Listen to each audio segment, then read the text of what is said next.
Ladies and gentlemen, good morning. It's a pleasure to have you here today. And we thank you for being around and having this special breakfast briefing hosted in the honor of the USAID Mission Director and AmCham friends and partner, Ms. Leslie Reed. Before I start, I would like to invite the Honorable Ambassadors Jonathan Cohen, Ms. Leslie Reed, and Mr. Rashid Ben Jalloun to join me at the podium. Thank you.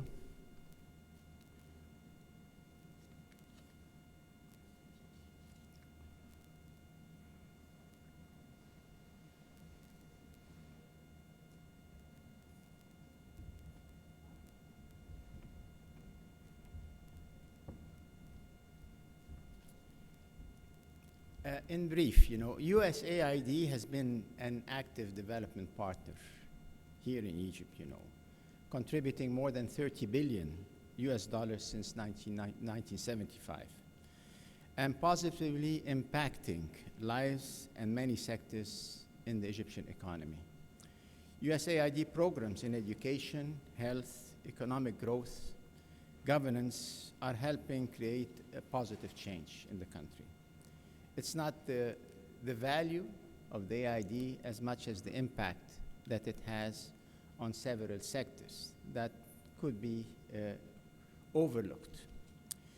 USAID supports the government of Egypt's efforts to accelerate inclusive economic growth by investing in activities that improve the business enabling environment and strengthen the private sector capacity, and by targeting assistance where there is potential for strong growth, including agriculture, trade, and micro, small, and medium enterprises. We at AmCham are committed to supporting USAID efforts and to be serving as a platform for linking the private sector with development program available through the AID. Towards that, AmCham is proud to announce the signing of a Memorandum of Understanding with USAID, Trade Reform and Development in Egypt, the TRADE project. A 5-year activity will seek to increase Egypt's international trade by increasing exports from small and medium-sized enterprises. In line with AmCham mission, this partnership will further advance our efforts to promote trade with the United States, assist in building linkages between members and businesses and potential counterparts, allow for the expansion of our portfolio of services to support and serve both members and the wider business community. Additionally, it will help advance AmCham's existing advocacy agenda for an enabling business environment. Just going back through the protocols, I believe that we will be signing the MOU now. So I'll just be seated and then we'll take it from there. Thank you.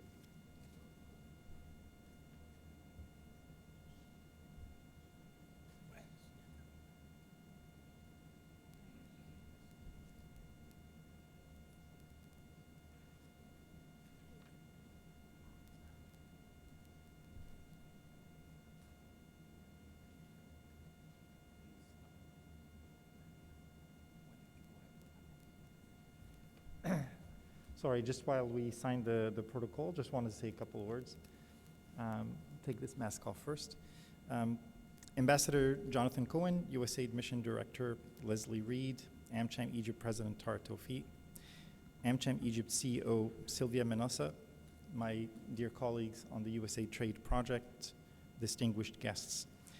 Great pleasure to be among all of you this morning to officially sign the MOU of cooperation between AmCham Egypt and the USAID Trade Project. Our project's mission is quite simple. It's to boost exports from Egyptian small and medium enterprises. We do so through 3 objectives, and we'll be collaborating with AmCham Egypt on all 3. The first is to build capacity of SMEs themselves in 6 sectors: apparel, home textiles, engineering products, chemical products, building materials, and processed food. We do so by providing some direct TA, often through service providers here in Egypt. For example, in obtaining the right certifications, linking exporters with buyers, access in e-commerce platforms, access to finance and investment, and market intelligence and positioning. So this is all objective 1. Objective 2 is partnering with institutions such as AmCham Egypt to provide sustained value-added services to their members. This is in fact where most of the MOU activities fall, particularly to develop a buyer facilitation service for Egyptian exporters to the US, and to help AmCham Egypt serve as a resource of information about how to export to the US. Objective 3, no less important, this is the one that Dr. Magda leads. It's to help improve the trade and investment enabling environment through trade policy reform, trade facilitation, food safety, and investment, and we have a lot of work to do there. We have several very important cross-cutting themes on the project, including gender, e-commerce, private sector engagement, and sustainability. They're all very critical. For this audience, I'd like to highlight in particular the importance of partnership with the private sector and its relationship with sustainability. The bottom line on sustainability is that we don't want sectors or stakeholders looking for us after the project is over. So 5 years from now, if SMEs come looking for us for assistance, then we have not done our job correctly. We want them to come and look for you, for AmCham, for the Federation of Egyptian Industries, for Businesswomen of Egypt, all our partners who will be the ones providing these services to them.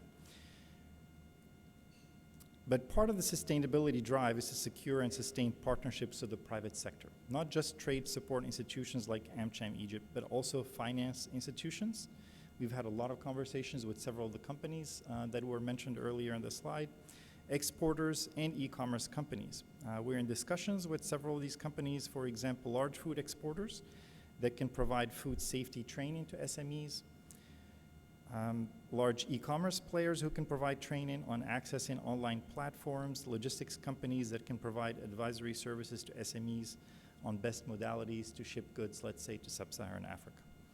We're open to all private sector collaboration. We would love to have any ideas that we may be able to come up with together.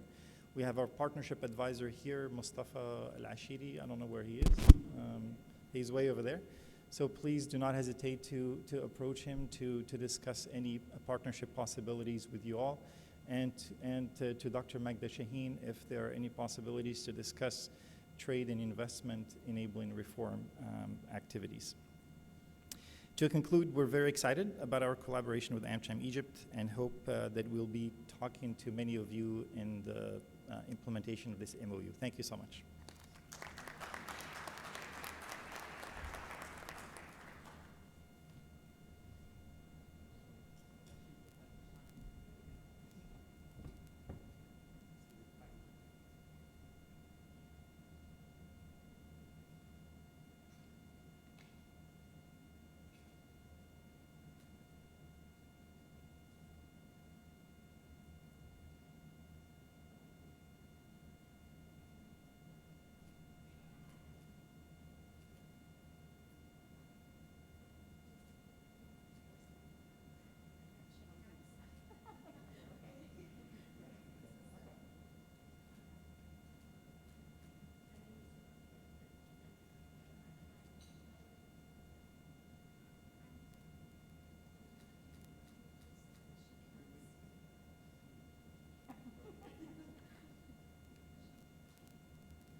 Thank you, Ambassador Jonathan Cohen.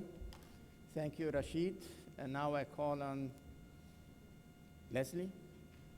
Before we do that, we have our moderator, Ms. Sumaya Shirbini.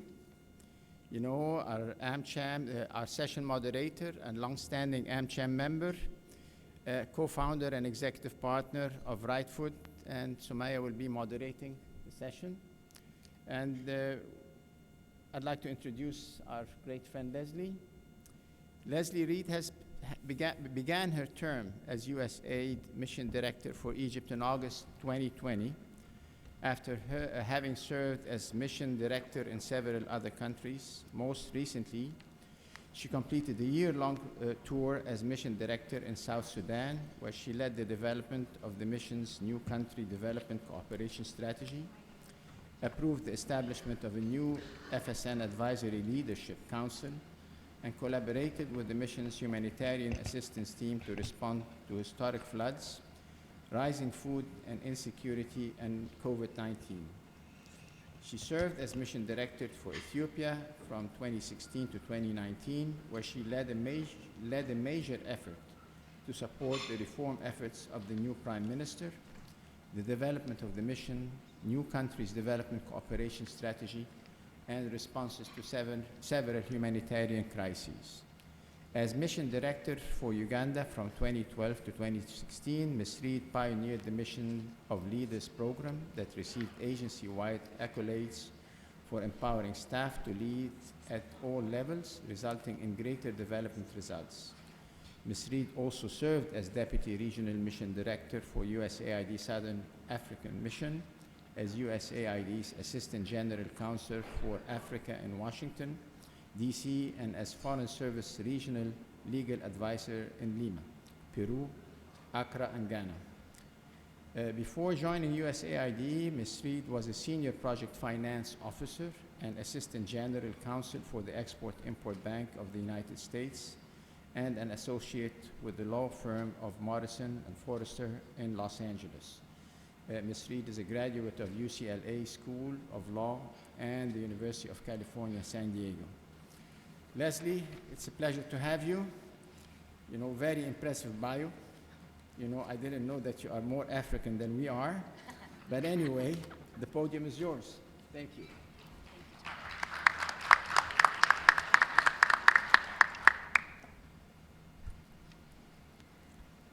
Thank you very much for the kind introduction. Excellencies, ladies and gentlemen, Ambassador Cohen, thank you all for joining us this morning. I'd like to extend a special thank you to Tarek and Sylvia and the AmCham for inviting me here to speak this morning.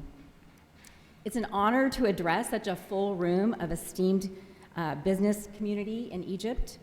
I can't think of a better way to demonstrate the United States government's commitment to partnering with the private sector than kicking this morning off with the MOU between the AmCham and USAID's trade project. As you see, I've been joined on this stage by my colleagues who lead the Democracy and Governance, Education and Health, and Economic Growth offices, Jason Taylor, Wick Powers, and Laura Gonzalez, who will be speaking to you about their activities and how you can get involved. Although I've been serving as USAID's Mission Director in Egypt for over a year, my connection to this country started decades ago when I was a student at AUC in the 1980s. Fresh off the plane from California, I walked the streets of Cairo, absolutely energized by Egypt's hustle and bustle and mesmerized by the layers of history. At the same time, I remember being struck by how controlled the economy was. I remember people standing in long lines with a piastre to buy a loaf of bread. There really was no private sector to speak of. It was also at this time that I became personally interested in development. In fact, I was drawn to USAID Egypt specifically as my advisor at AUC was married to a USAID agronomist. I saw USAID in action for the first time, people to people, working together to solve some of the world's biggest challenges. And I was consumed with one of those grand challenges: how to bridge the gap between the haves and the have-nots. Well, fast forward to today, and Egypt has a thriving private sector. I can choose to buy bread from Gourmet or Saudi or Ratios, either in person or delivered to my door. In fact, I can order pretty much anything online in this tech-savvy country. Still, it's fair to say that inequality persists. Despite a vibrant, fast-growing economy, women are mostly sitting on the sidelines. Access to opportunities and services is uneven, and nearly 1/3 of Egyptians live below the poverty line. And of course, the corona pandemic and climate change are further deepening existing divisions. The wide and growing gap between the haves and the have-nots is a challenge that we all face together all around the world. And the private sector is fundamental to bridging that gap. In the 1960s, when USAID was founded, private capital accounted for only 29% of financial flows to developing countries. Today, that number is closer to 90%. At USAID, we believe it's critical that we work in lockstep with the private sector to create market-oriented solutions that have the scale and the staying power needed to confront the tremendous opportunities and challenges that we see in Egypt today. You can find a variety of examples of USAID's coordination with the private sector in diverse areas, from workforce development to health to tourism and much more, in the private sector engagement fact sheet, which is on our website, and also in any folders that you may have picked up for those of you who are here in person. And that brings me to why I'm here with you today. My goal this morning is for you to leave here with a better understanding of what we're doing right now and what we have planned, the Biden administration's development priorities and what they might mean for Egypt, and most importantly, how we can work together to achieve mutually beneficial outcomes. To start off, I'd like to share our overarching vision, which underpins all of our decisions in Egypt: what to do, where to do it, and with whom. We always start with asking, what are the fundamental development challenges in the countries that we work in? And in Egypt, we have identified several for particular attention. One overarching challenge is inequality, as I mentioned earlier. Egypt's economy is dynamic and it's growing, but it is not keeping pace with the demands driven by rapid population growth, and it is not sufficiently inclusive, geographically or socially, particularly when it comes to women. The new head of USAID, Administrator Samantha Power, has also identified several administration priorities for us, or what we are calling the 3 Cs: COVID, climate change, and corruption. And this will also shape our work over the coming years. You may or may not be aware that USAID Egypt's resources are a fraction of what they were at their high water mark. Our current annual budget is only $125 million a year, as compared to $800 million a year in the 1980s and the 1990s. So in a country the size and complexity of Egypt, that means that USAID dollars must be targeted to opportunities where we can either affect systemic change, such as through government systems, laws, and policies, or where we can leverage the funds and expertise of others, from the private sector, from universities, or other sources. These are some of the key considerations that led us to arrive at a high-level vision of a more inclusive and globally competitive economy for the benefit of all Egyptians. And now let's get into how we're working to make this vision a reality. We've identified 3 priority areas that we need to work in to make progress towards this vision. These areas are effective institutions, social equity, and economic empowerment. All of our work is situated within these broad objectives, We believe that gains under these areas, like empowering youth and women, supporting businesses, and promoting reforms, are mutually reinforcing. Moreover, to help us achieve these objectives, we seek to partner with you at two levels. First, to help us prioritize which reforms of policies, institutions, and systems should be targeted. That is, which reforms will best accelerate economic growth. And second, we want to work with you to design and implement specific activities. Crucially, there are several overarching priorities woven through all of our projects. These include the 3 C's that I mentioned earlier. In addition, other important priorities such as digital transformation, women's social and economic empowerment, and private sector engagement. It's important to note that our work is very intentionally aligned with Egypt's Vision 2030. We're also aligned with Egyptian government initiatives such as Haya Karima, or our holistic focus on girls and women's empowerment supports the goals of the Closing Gender Gap Accelerator and the recently launched Noura initiative. This diagram gives you a more complete picture of how we've organized our work, and so now you can kind of see how it all hangs together. Having laid out this framework, I'm now going to pass the floor over to our technical office directors to further break down what we are doing under this strategy, including how we're working with businesses. And they'll highlight some specific projects that may be of interest to you. And then I will come back and expand on our cross-cutting priorities. Let me hand it over to Jason Taylor, the Director of our Office of Democracy and Governance.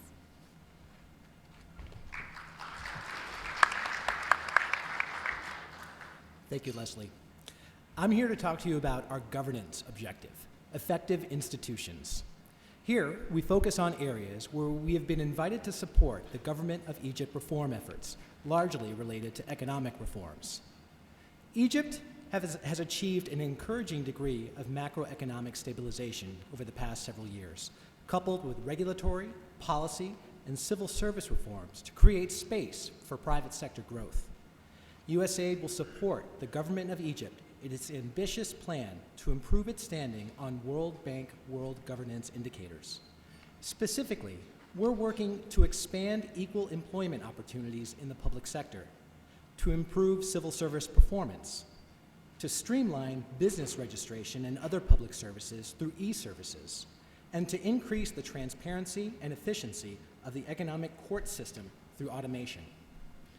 Ultimately, this governance approach promotes increased economic growth and investment in a way that better responds to citizens' needs.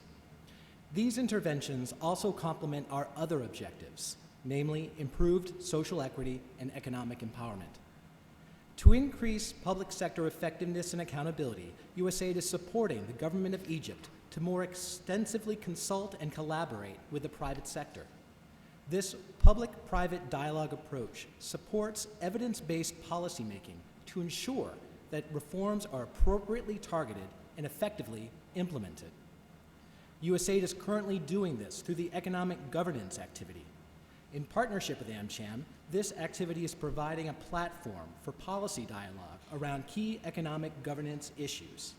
For example, in July, USAID's economic governance activity convened a public-private dialogue between the Ministry of Communication and Information Technology and local firms to discuss barriers to startup registration and growth in Egypt. We look forward to additional events in the months ahead. This work is also a good example of USAID's efforts to elevate the role of ICT and innovation as drivers of sustainable change, and this shows up across all of our activities.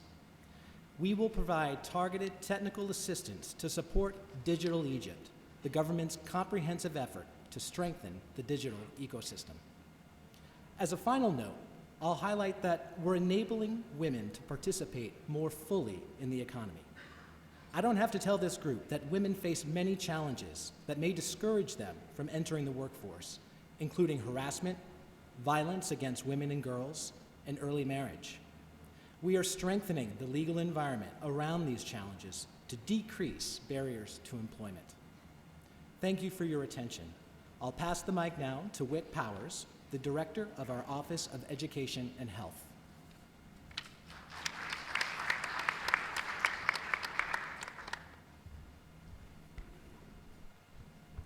Thank you, Jason. I'm going to talk to you today about our social equity objective, the blue circle at the top.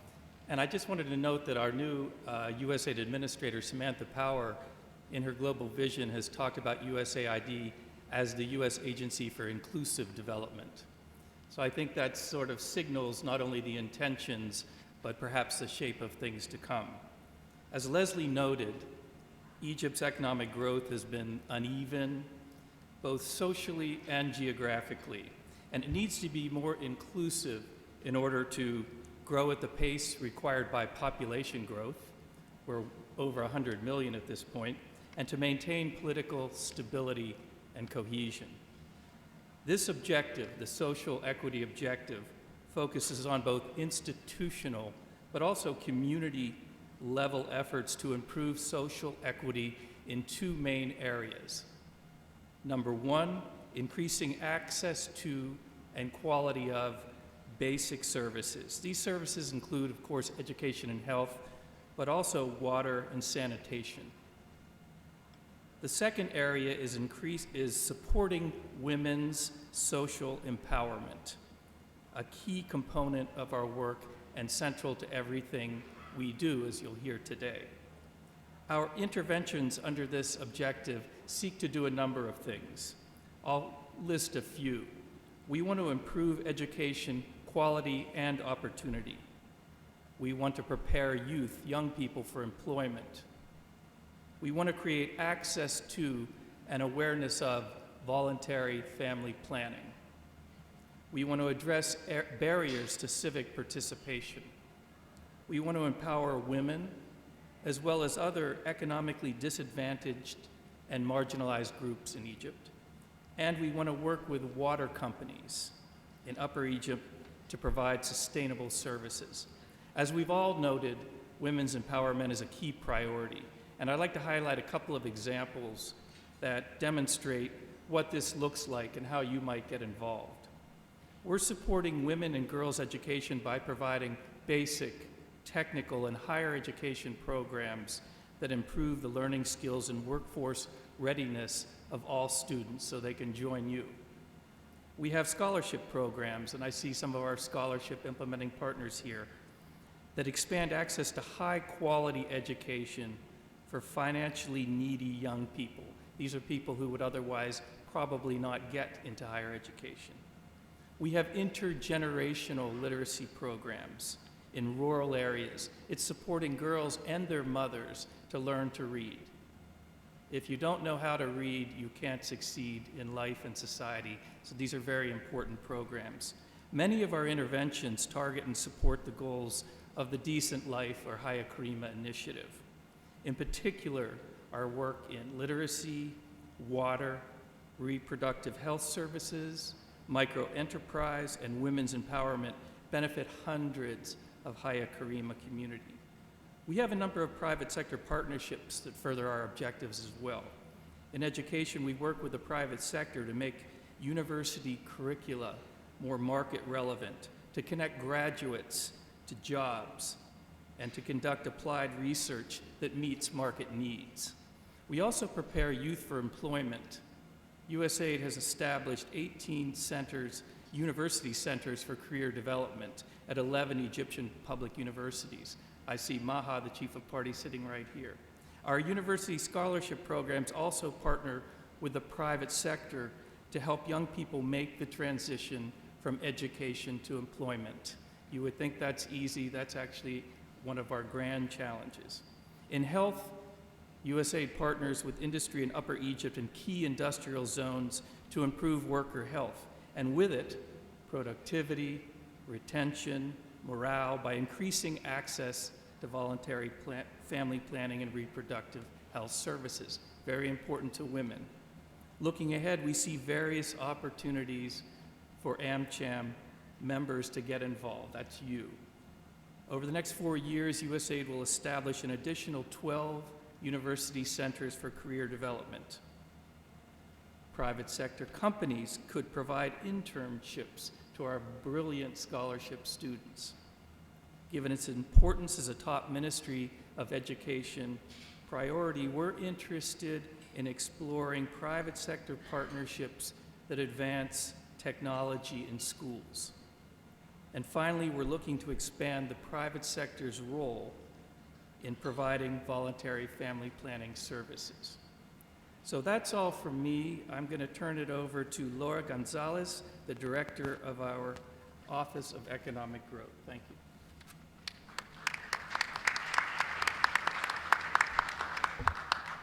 Thanks so much, Wick. I'll speak today about our objective of promoting economic empowerment. Under this objective, we support macroeconomic reforms, work to improve the business enabling environment, help companies in selected sectors to become more competitive, and build the skills of women, youth, and other marginalized groups to more meaningfully participate in the formal economy.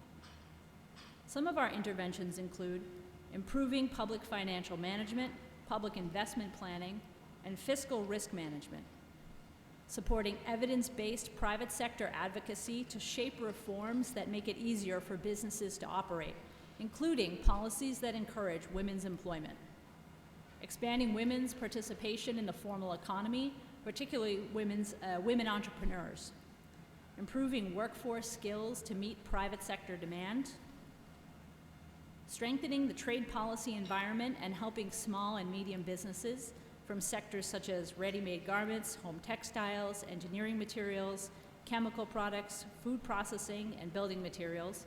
This was the trade project we just signed an MOU on. Next, investing in cultural heritage site restoration in Esna, Islamic Cairo, and Luxor, including a new cultural tourism activity that makes sites ripe for private investment by tackling both the physical and regulatory challenges, and enhancing the quality and quantity of horticulture products and spices from Upper Egypt and the Delta. We're extremely interested in collaboration with you in the areas that we work in. As some examples, in the past year, we've worked with the private sector in various ways. We engaged AmCham members on trade reform advocacy through our flagship trade project, as you saw in the MOU signed just a few minutes ago, and we'll certainly be expanding on those efforts. We're currently facilitating a deal with a food processor that will include a U.S. Development Finance Corporation loan, complemented by technical assistance from USAID. And last month, we held discussions with the AmCham Tourism Committee on opportunities for collaboration. Finally, we just launched our $35 million Business Egypt project to support small and medium-sized businesses. This builds on our long-standing commitment to strengthening the entrepreneurial ecosystem, and we hope that this too will present many additional opportunities for cooperation. Thank you. I'll now give the floor back to Leslie.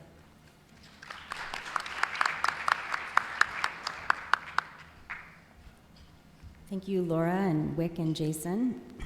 Before we go any further, I'd like to show a little video that might inspire some ideas for ways we could collaborate.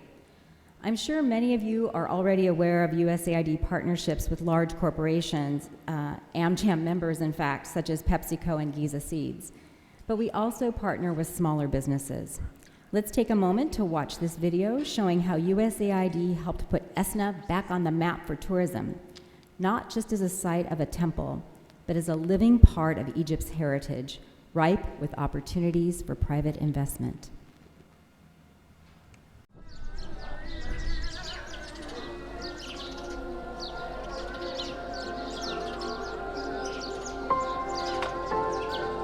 كنت أعرف عن أثرها هو المعبد. ما كنتش أعرف وكالة الجداري ولا المعصرة، ولا كنت أعرف إن الجسدية سوق تجاري قديم. ما كنتش عارفة إن إسنا كانت من أهم وأقدم طرق التجارة في أفريقيا.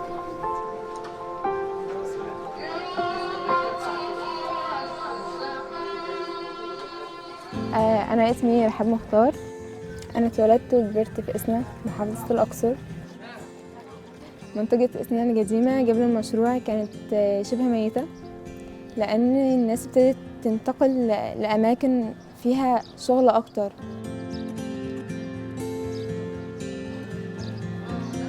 وانا خدت اكتر من سنتين بره إسنا. هو الاول ما كانش فيه مصدر رزق مستمر متقاطع عشان عدم وجود مصدر رزق. انا الجيل السادس في المحل ده. كان الوضع الاول محدش يقدر يعدي ليه، كان في خطوره في المباني، في الاسقف، في اعمال الكهرباء، في الطرق. كنت هغلق المحل.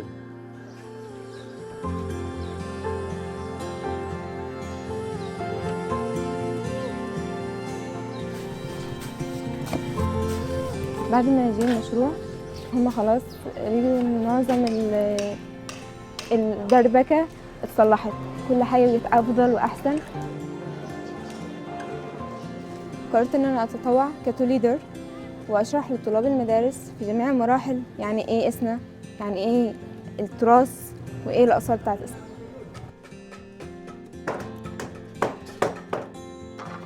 كنت أول مرة أشتغل ترميم. اتعلمت من زمايلي المهندسين طريقة الترميم صحيحة إزاي. استفدت جدا إن ممكن فيما بعد أعرف أشتغل ترميم. بسبب المشروع إن هم كل العمال دي أخذوا خبرة، أنا عارفهم نصهم ما كانش عندهم أي عمل، كانوا يعني شغلتهم ما فيش شغل، بيجوا معلمين يبنوا، واخد بالك، وفي اللي اتعلم المحارة وفي اللي اتعلم الكهرباء، يعني وهيمارسوا حياتهم العملية بعدين، واخد بالك إن هم اتعلموا من المشروع العمال اللي شغال. بس الحمد لله يشتغلوا هنا برضو مرتبات كويسة تفتح بيوت. وانا وسط اهلي ووسط ناسي وحابب المشروع وحابب فكره المشروع. هو سعادتي من ناحيتين، سعادتي ان هو توفرت مصدر رزق ليا، والسعاده الناحيه الثانيه ان الحاجه دي حاجه قيمه بتتعمل في البلد، فاي عمل هعمله في اطار تطوير بلدي إسنا. المشروع نقلة حضارية لمدينة إسنا طبعا، وده هيكون لي مردود إيجابي جدا على تنشيط السياحة في مدينة إسنا. بس لما شفت التطوير والمشروع نفسه وقررت اني اقعد هنا عشان المستقبل هنا، والوضع بيجي هنا افضل بكثير بكثير بكثير. يعني الأطفال اللي كانت تيجي الرحلات بيروحوا يحكوا لأهاليهم، فأهاليهم بيجوا يهتموا بالأمر ويجوا يشوفوا ده. فتحت عندي أفكار جديدة إن أنا أعملها ليها خاص طابع بيا وطابع بلدي. هم فكروا إن هم يطوروا من نفسهم، إن هم يفكروا في أفكار جديدة، يعملوا حاجات تفيدهم وتفيد البلد. والحمد لله يعني انا مبسوط ان انا الحاجه دي هتتورث فيما بعد الاجيال والاجيال. احفادي هيقولوا مثلا جدي او ابويا او كده عمل الحاجه دي هنا عندنا.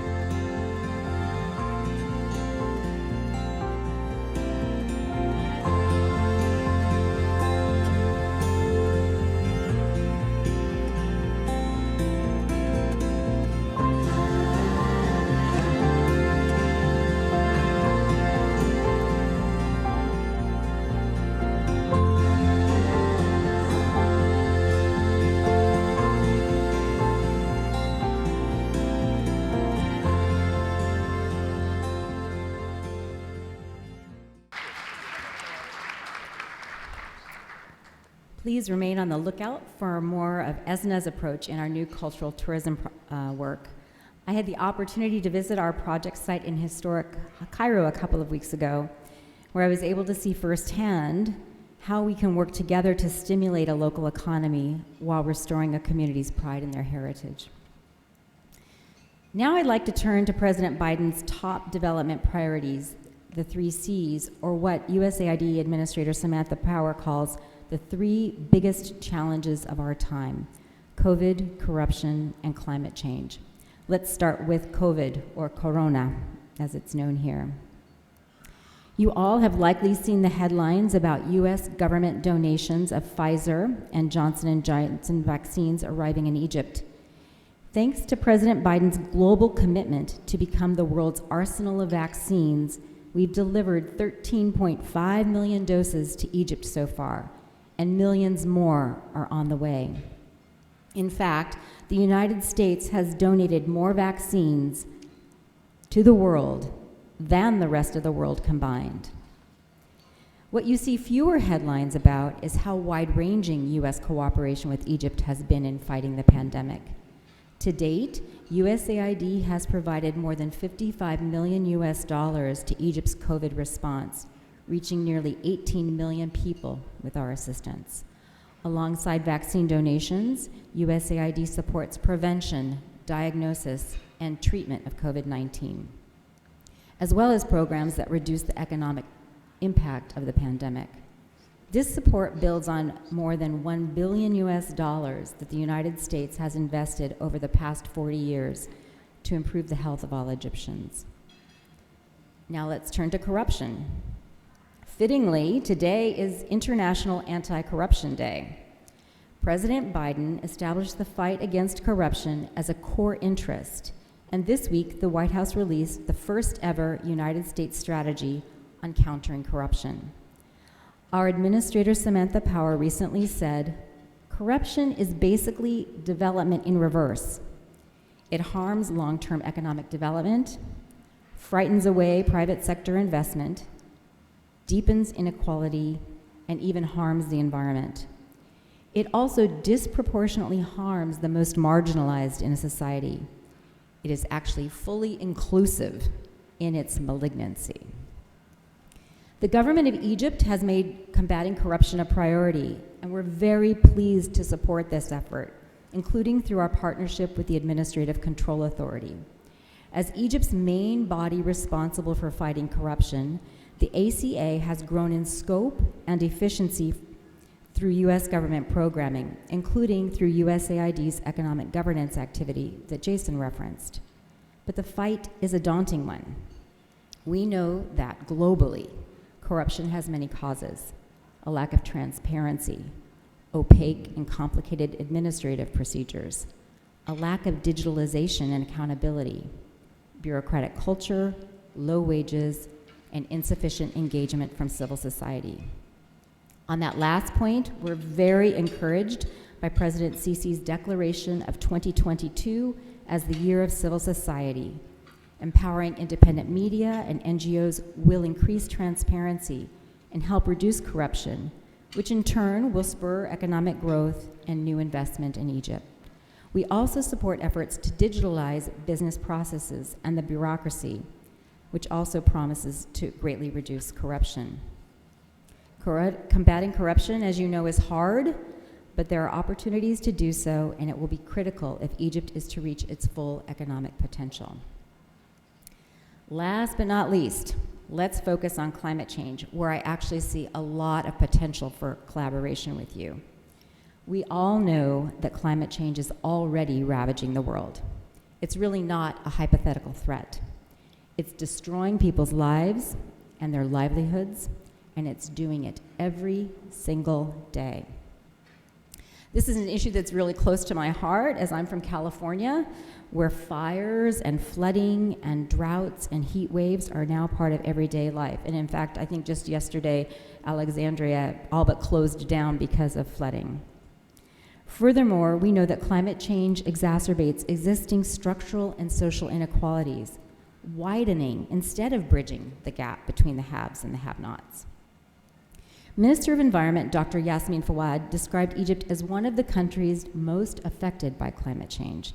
And we're seeing those effects, from water scarcity, to heat stress, to food insecurity.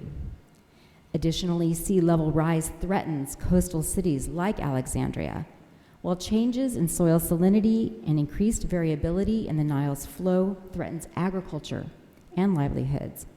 These impacts reverberate across sectors and necessitate immediate action if we're going to meet those challenges. I think we recognize that climate crisis impacts everyone in this room, from physical threats, such as operational impacts of extreme weather events and supply chain issues, to transition challenges, such as changing regulations and technologies. Climate change creates unprecedented risks to businesses. And yet, there is also great opportunity to improve energy efficiency, to embrace competitive emissions reduction, and to build long-term institutional resilience that meets the coming challenges. The world is at a tipping point. We have the ability to collectively build a more equitable and greener future. This is a moral imperative, but it's also an economic imperative. If we fuel greater growth, new jobs, and better opportunities for all people, And at USAID, we want to partner with you to meet this moment. The Biden administration has reinvigorated the U.S. government's commitment to combating the climate crisis. Let's hear directly from President Biden in this video.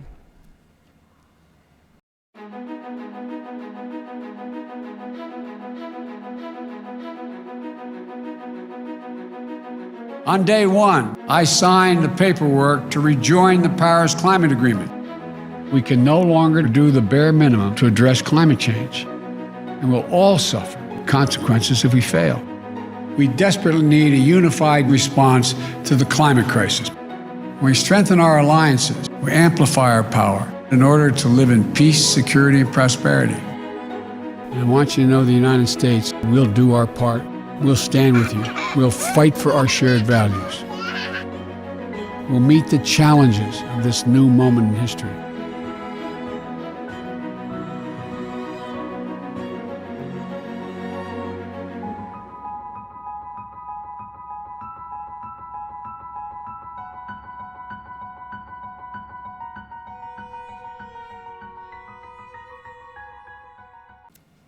Last month, during COP26, USAID Administrator Power said, "Our entire agency is a climate agency now," and that it was her job to ensure that mitigation and adaptation permeates across our programming.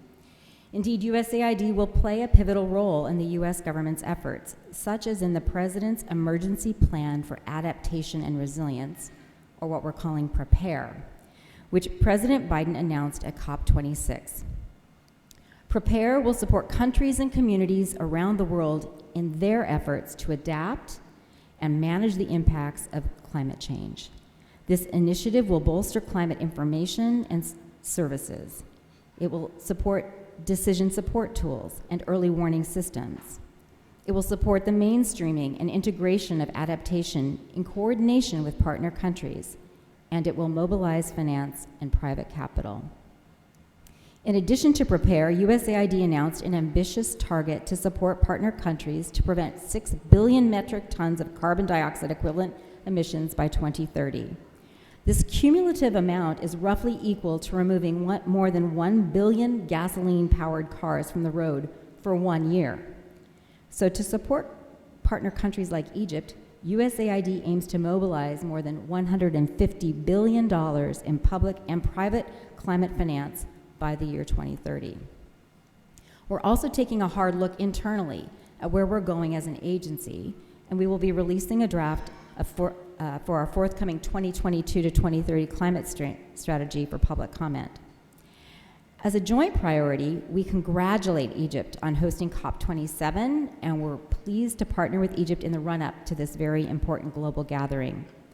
Early next year, our macroeconomic support project, in cooperation with AmCham, will support the Egyptian government's efforts to promote alternative financing in a conference that will focus on green bonds and blue bonds and the like. We're encouraged to see the government of Egypt's more aggressive goal of generating 42% of the country's electricity from renewables by the year 2030. USAID has supported and continues to support Egypt to build institutional resilience to the shocks and stressors of climate change. Clearly, water security is one of the biggest challenges that Egypt faces. Over the past 40 years, USAID has invested $3.5 billion to bring clean water and wastewater services to over 25 million Egyptians. We've improved water infrastructure through massive construction projects, including water and wastewater plants, desalination plants, and water reservoirs. And just as importantly, we support the National Holding Company for Water and Wastewater to build staff expertise and develop management systems to promote water security and to help Egypt adapt to the impacts of climate change. The $30 million USAID-supported Center of Excellence for Water builds on these investments, informing water policy, promoting efficient water use, and developing innovative applied research solutions. Beyond water security, USAID also partnered with the Ministry of Environment to enhance the protection and management of coral reefs. Red Sea coral reefs are a vital ecosystem and are critical for Egypt's fishing and tourism industries, and their future is threatened. I was in Hurghada last week to learn more about the impacts of climate change on Egypt's coastline and to see firsthand how USAID has helped protect this invaluable natural resource. USAID also works with communities to strengthen their resilience to manage the impacts of climate change. We have a long history of working with hundreds of thousands of Egyptian farmers to increase crop yields and incomes, including through efforts to modernize irrigation systems and to conserve water. Our ongoing Egypt Rural Agribusiness Strengthening Project helps smallholder farmers in Upper Egypt and the Delta to grow marketable crops for export and supports climate-smart water practices appropriate to smallholder farmers. USAID is also helping to build the next generation of climate leaders. Our long-standing programming in STEM high schools gives students the tools to support climate resilience. Students at all 19 STEM schools nationwide study environmental protection, and USAID established undergraduate degree programs at 5 public universities to train future STEM teachers. The program is currently bringing together Egyptian and American universities to design 2 courses on climate change and environmental sustainability that all future STEM teachers will take in their university training. We're also tapping into the talents of Egypt's youth to meet the labor market demands of the renewable energy sector. In collaboration with the government and the private sector, we developed and introduced an accredited diploma program for new and renewable energy. Students participating in this specialization receive classroom instruction and, importantly, hands-on practical experience. Nearly 800 students have enrolled across 3 technical schools in Hurghada and Aswan, one of which is just down the road from Ben Solar Park. These are just a few examples, and I wish I had more time to tell you more, but we can continue the discussion during the question and answer period. Before I close, I do want to share a few exciting new climate financing opportunities, something critically important for Egypt and similar countries that need additional financing to reach their climate goals. The Egyptian American Enterprise Fund is a unique USAID-funded tool that can direct investment toward combating climate change.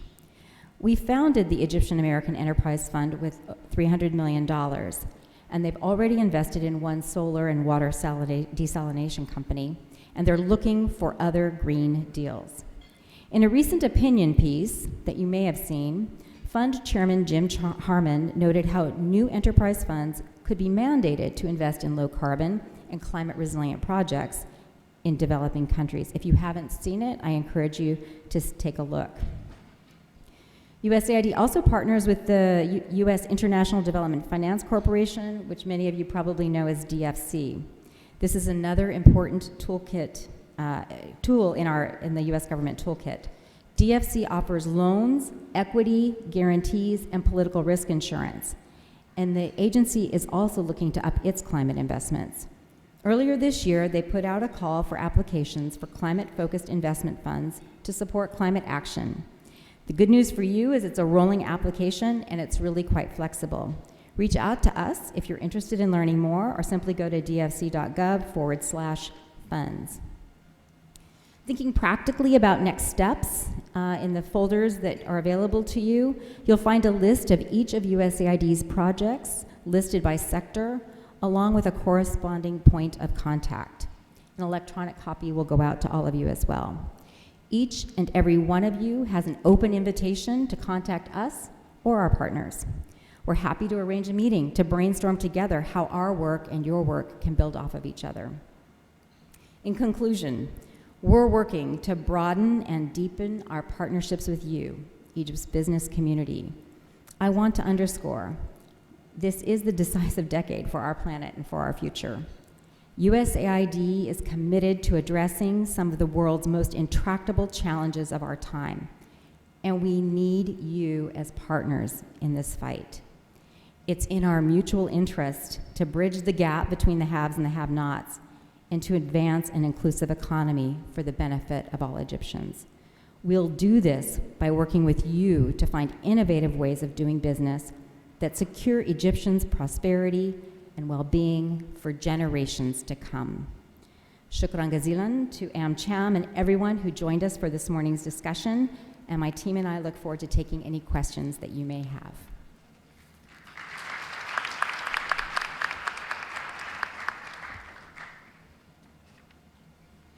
morning, everyone. Happy to kickstart the Q&A section of today's agenda. As a reminder for our friends and members in the room, you will find on your table a piece of paper or note paper. If you can start writing questions, ideas. I know the team has shared a lot of information and insights, so we'd love to hear some questions and get some inputs from you. For our friends and members that are online, if you can kindly start adding your questions in the chat box. I've got a couple of questions, just hearing some of the very insightful inputs that the team has provided. And my first really for Leslie, we just witnessed the signature of the MOU between Trade Project and the AmCham. So for me, the first question that would jump in my mind is, how are you going to be looking at measuring success? So if you're looking and saying that, you know, this is kind of a trajectory of this in the first year and so forth, there are certain elements that you'd probably be looking at. What could those elements be? I think it would be interesting for our audience to understand some of those pointers. So this is a highly technical question that I'm tempted to pass to Laura, but I'll take a crack at it first. I mean, I think one of the things that Rashid said is that we'll know it's successful if the activities persist after the project, right? So the important thing about our support has to be that it is built on economic principles and that it's market-oriented, that these companies will, even if the project ends, that they will continue to flourish. So, you know, it's easy to measure on a number of companies or number of trainings, all of these outputs, but we're not really going to know if it's successful probably until a few years down the road when we see that these activities have persisted and that the partnerships that are developed continue and grow. Laura, do you want to have a more technical take on that? Sure, no, that I don't have too much to add. Maybe I could just say, you know, a couple statistics to sort of frame the issue. Right now, trade of goods and services is only 13% of Egypt's total GDP, whereas the worldwide average is 40%. So there's quite a ways to go. And we know that SMEs come to us and they tell us that they're struggling with all the the regulations and all the challenges associated with trading. So to unlock that is really critical. We heard about the three components from Rashid to this project, and we heard about the 6 areas where the project will be working, as well as in the sort of policy environment, and partnering with business associations like AmCham in order to really strengthen that ecosystem. One of the big measures that we'll be looking at by the end of the project is that the SMEs, the small and medium enterprises that we work with, they should have increased their exports by, I believe, 225 million USD by the end of the 5 years. So that's a really big, it's a powerful number, and that's going to be one of the main indicators of success. And I think I'll leave it there. Perfect, thank you, I appreciate it. Laura, can I just ask you to maybe elaborate a little bit about how people can learn more about the trade project? Yes, please. Yeah, absolutely. You know, I may look to the chief of party, Rashid, who's sitting at the table with the green flag, who's waving. He has business cards, and I think. So this project was awarded, I believe, in April of this year. It's a 5-year project. So they're really just in the first year. I would say now is the time to engage. They're right now looking at, okay, how can we achieve our objectives? Who is best to partner with? And I know that the project is asking those questions right now. So my recommendation to folks in the room and folks online is to get in touch with Rashid and his colleagues, and I'm sure we can provide the contact information. It's definitely, it's on the sheet that we've provided. And just start to explore those, start to have those conversations. Thank you. So my next question really is probably to Jason. Jason, you touched a little bit about digitalization, digital transformation, the importance of that aspect. I think globally, and specifically in Egypt, in the current state of where we are from an economic performance perspective, digital transformation is key. So just important for me to ask, as you face the business community, how do you feel AmCham members can partner with the USAID on that specific area? Yeah, it's a great question. Because we talk about digitalization like it's one single thing. But in any large organization, like the government of Egypt, it's many different things, and it means many different things in context. And so one of the ways that we're looking at it through our economic governance lens is the sort of digitalization that creates efficiency gains for all participants in the economy. And so that requires a certain amount of strategic focus and targeted effort. Because otherwise we can explore things that are not going to be as beneficial, and we're going to waste our limited resources. As Leslie said, we don't have unlimited budget support for this, so we have to be strategic. So I think from our private sector stakeholders, helping to set the strategic direction of our efforts in collaboration with the government of Egypt will help us to jointly identify those priorities that are most important and to chase them relentlessly. And so I think that is the case. That there are many places we can work in this space, but we want to identify where the greatest value proposition is offered, and it's only through engagement with the private sector and AmCham that we will be able to do that well. Great, thank you, I appreciate that. So really, the point that for me stands out as an important topic, and I think I look at WIC for you maybe to provide a perspective on this topic, is the topic of women empowerment, economic inclusion, workforce inclusion. There were a lot of points that were mentioned on the slides in a number of the talking points that you collectively made that anchored on the importance of that. So I think for me, as you look again to the private sector, how do you foresee partnership in that specific area? Thank you. Look, partnership can come in many forms. And I think first and foremost, if you're sitting, coming from the private sector perspective, you're often thinking, why aren't I getting the people I need with the skills I need, or the mindset or the soft skills that can really go into the jobs or the openings or the capacities that I need to be taken care of? On the flip side of it, students often wonder, what does it take to make this transition? I've graduated, I've got this degree, I've been a success academically. Why isn't anybody interested in what I have to offer? And it's that bridge, that connection.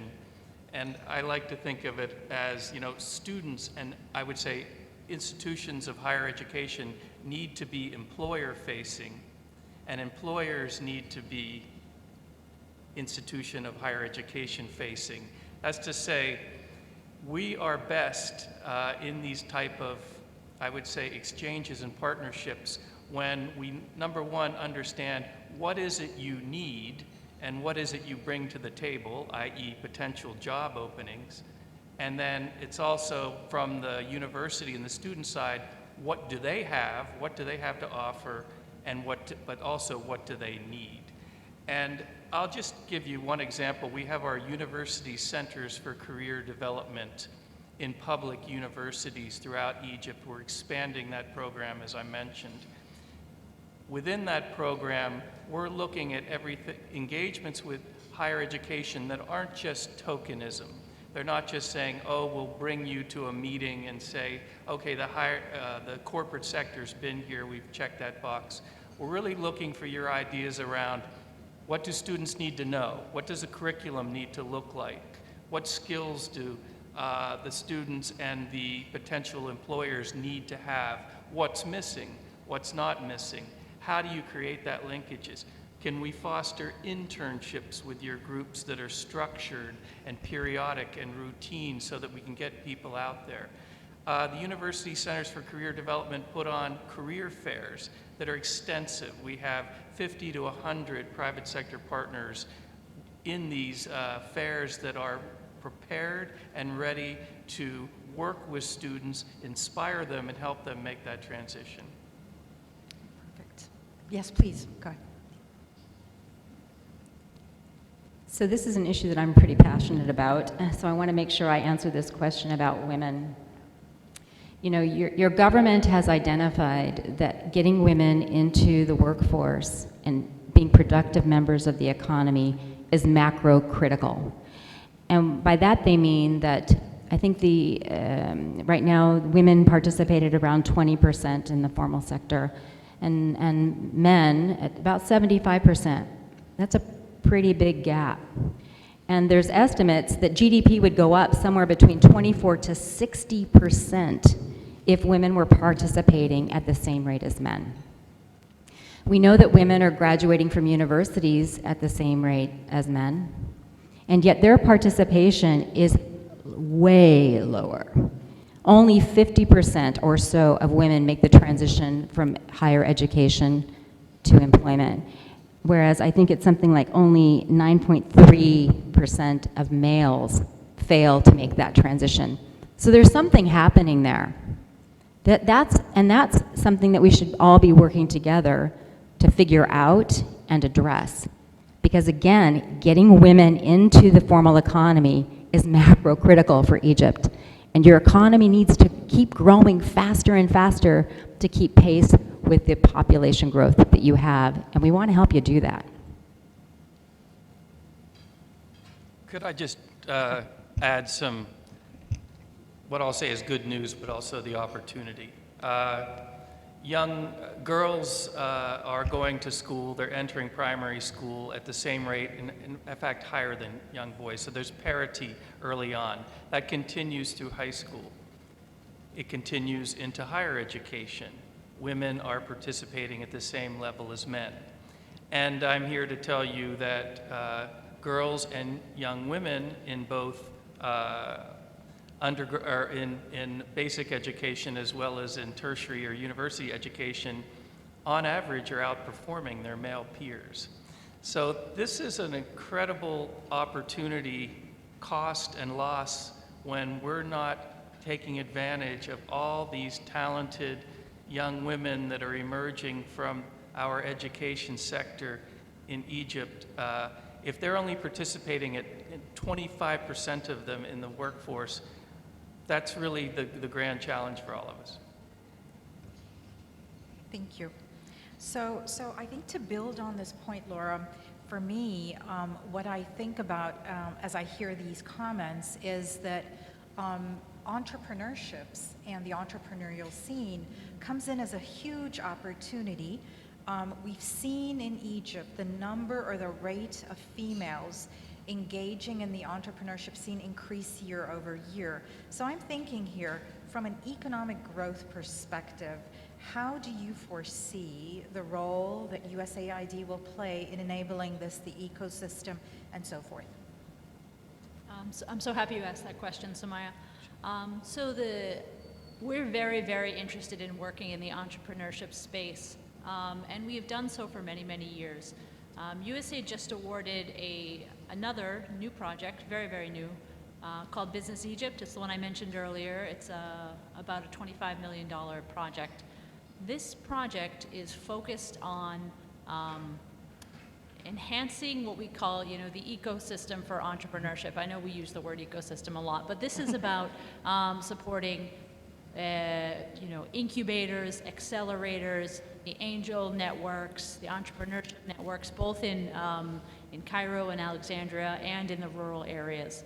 And there's a big focus in that project on supporting people who have been sort of historically left out of entrepreneurship opportunities. So women, young people, people outside of the major cities. And in a past project, we supported a group called the TIA Angels, which is a women's angel network. And TIA Angels doesn't just bring together women who have money to invest in startups and early stage businesses, but they also learn how to, the angels themselves learn how to mentor other women entrepreneurs, help them to get, they may have the hard skills, but they may lack some other piece that is keeping them from winning the money from venture capitalists, or it's keeping them sort of outside the room, even though they may have a great business plan and they may have great fundamentals, they're somehow being left out. So getting at the mentorship that's necessary to help them cross that threshold is going to be a big part of our new project. And we'd be really looking forward to speaking with you all about that project as it gets going and once we really get a sense for the direction it's going to be taking. Perfect, thank you. So just because Alexandria was mentioned a couple of times, Question from the audience. Is there any opportunity for us to reopen the U.S. consulate in Alexandria soon? You know, I'm really happy to say that that's above my pay grade, and that's also our U.S. ambassador is here. I'm seeing him shaking his head. I don't think that's really a question for USAID. I think that's a question for the U.S. Embassy. Okay, good. Let's talk a little bit now about climate. So COP27 coming to Egypt. Leslie, you spoke a lot about kind of the enablement and all the plans, the priorities in terms of supporting Egypt. But I think in specifically for companies, for private sector companies, sometimes they're a little bit at a loss. How do I participate by reducing my carbon footprint? How do I start running more effective green operations? How, as an institution, as a small business, as a mid-sized business, how can I, kind of move the dial on becoming more proactive on the climate scene? So I guess the question to Leslie here is there an opportunity for private businesses to be supported in some sort of way by the USAID in that form? So this climate change emphasis is obviously a relatively new set of priorities for us because it comes to us through the Biden administration. We're still sorting out how we're going to work in this area. We're still sorting out what the best and most strategic interventions are. But obviously, private sector is part of the solution, and so we'll be very interested to hearing from you. Should we be focusing on what kind of support do you need? Where could we be helpful? I mean, we're just starting to have the conversations with the Ministry of Environment around COP27. Their attention's just turned to it because COP26 just ended. But we're exploring where can we be helpful in really helping Egypt identify its objectives and then reach them. Perfect. And I guess a follow-up to that, in prep for COP27, is there anything that has kind of started to surface in terms of plans or priority areas that you want to put on the agenda for as you prepare for November 2022? We're in those conversations with the government of Egypt. We'll be supporting the development of their objectives. And as I said, I think everybody's just sort of breathing a big sigh of relief having returned from Glasgow. Yeah. But I expect that over the coming weeks and months that's exactly the kinds of conversations we'll be having. Perfect. Okay. So a little bit about healthcare. So Egypt has been very active in terms of the Universal Health Act. A lot of work has been done outside of the major cities, or in the major cities outside of Cairo, that is the Greater Cairo. And so I guess the question to really, to all of you is, from your perspective, how can the USAID play a critical role in this, because this is huge. I mean, healthcare is a huge topic. There are only, that many resources that you can think about in terms of financial resources that support that. So, is there anything on your priority list in terms of that specifically? Yeah, thank you, Sima. That's a great question. And one needs to be humble in going into this conversation because we talked earlier about not only our resource envelope, but how we actually move the needle. And it's in fact the private sector that has really taken up the space that development assistance used to in terms of supporting big initiatives. I just wanted to mention something that I've been following closely, and we're looking at programming in this area. And this is, and it bridges two subjects, digitization as well as service provision in the middle of a pandemic. And if you've been following the news, and maybe some of you are involved in this, telehealth or telemedicine and e-health, opportunities to get professionals to people via, I would say, IT solutions or online platforms are number one. They're cutting out a lot of the issues associated with traveling for people who are remote or isolated, but also they're offering, I would say, meta solutions to a lot of the issues. Very highly skilled doctors and practitioners can set up means by which they can be contacted through organized systems and procedures for getting the services out to people that they need. This can also include IT solutions for pharmaceuticals. It can be a lot of different areas here. It's something I'm interested in. It's something USAID is looking into. And I think there's probably people in the audience here who are very well positioned to comment more deeply on this subject, but I think it's the wave of the future. I think the pandemic, you know, some of the secondary impacts, but let's say some of the more positive things is we've been forced to move into sort of digital, online modes of being and working and solving problems. So I think telemedicine in general is an unmined, or I would say an area for great, great potential that you've probably been reading about in the enterprise and elsewhere. Perfect. I appreciate that. Thank you for the engagement. Thank you for the insights. I appreciate the panel's time, and I appreciate everyone's time in the audience and online. We are ending today's breakfast, and thank you everyone, and we look forward to engaging more with the USAID in Egypt. Thank you, Samaya.